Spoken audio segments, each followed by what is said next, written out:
क्या आप जानते हैं कि कला इतिहास का पहला इतिहासकार कौन था?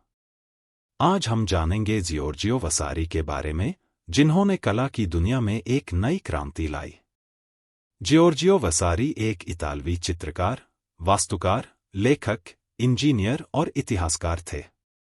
उन्हें उनकी पुस्तक lives of the most excellent painters, sculptors and architects के लिए जाना जाता है। वसारी का जन्म 30 जुलाई 1511 को अरेज़ो, टस्कनी में हुआ था।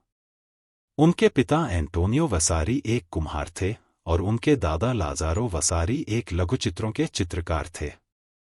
वसारी को कम उम्र से ही कला में रुचि थी। उनके चचेरे भाई लुका सिग्नोरेली ने उन्हें सना हुआ ग्लास के चित्रकार गुग्लिल्मो दा मार्सिग्लिया के तहत प्रशिक्षण के लिए भेजा। 1527 में 16 साल के वसारी को कार्डिनल सिल्वियो पासेरिनी ने फ्लोरेंस भेजा। वहां उन्होंने चित्रकार एंड्रिया डेल सार्टो के सर्कल में शामिल होकर जैकोपो पोंटोर्मो और रोसो फियोरेंटिनो से मुलाकात की। 1529 में वसारी रोम गए और राफेल, माइकल एंजेलो और अन्य महान कलाकारों के कार्यों का अध्ययन किया। 1546 में कार्डिनल एलेसेंड्रो फार्नीज ने वसारी को रोम में पलाज़ो डेला कैंसलेरिया में भित्ति चित्रों को चित्रित करने के लिए नियुक्त किया। वसारी ने महत्वपूर्ण इतालवी कलाकारों पर जीवनियों की एक श्रृंखला लिखी, जिसे 1550 में प्रकाशित किया गया। यह पुस्तक कला इतिहास की सबसे प्रभावशाली पुस्तक मानी जाती है। वसारी एक सफल वास्तुकार भी थे।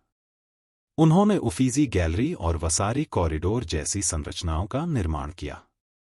वसारी ने अपने लिए एक बड़ा घर बनाया, जिसे उन्होंने स्वयं डिजाइन किया और सजाया। उनकी मृत्यु के बाद इसे एक संग्रहालय में बदल दिया गया। वसारी की पुस्तक ने कला इतिहासकारों की पीढ़ियों को प्रभावित किया है। उन्होंने पुनर्जागरण शब्द गढ़ा, जो उनकी पुस्तक में पहली बार छपा था। जियोर्जियो वसारी ने कला की दुनिया में एक नई दिशा दी। उनकी पुस्तक lives of the most excellent painters, sculptors and architects कला इतिहास की सबसे महत्वपूर्ण और प्रभावशाली पुस्तक है।